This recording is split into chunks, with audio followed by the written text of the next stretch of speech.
Тіршіліктің дамуы мен адамның бейнесі. Жер бетінде тіршілік пайда болғаннан бері миллиондаған жылдар өтті. Осы уақыт ішінде табиғат пен тіршілік иелері бір сәтке де тоқтаған емес. Бәрі үнемі өзгеріп, бейімделіп дамып отырды.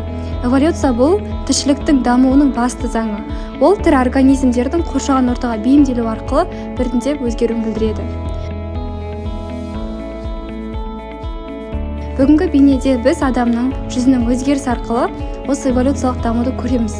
Яғни қарапайым тіршілік иелерінен басталған бұл жол бірте-бірте жануарлар әлемінің күрделенуімен, ал кейін адамзаттың қалыптасуымен жалғасты.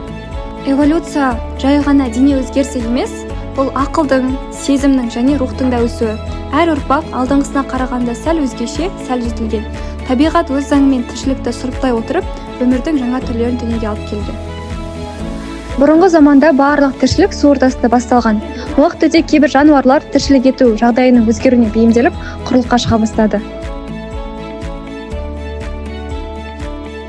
Алғашқы адамдардың бет пішіні, бет бейнесі қазіргі біздікінен мүлде өзгеше болған. Үлкен жақ сүйектері, қалың қастары мен кең мұрындары табиғат жағдайына бейімделудің нәтижесі еді. Уақыт өте келе климат өзгерді, адам ойлау қабілетін дамытты, құрал жасап сөйлей бастады. Осы өзгерістермен бірге бет пішіні де нәзіктене түсті.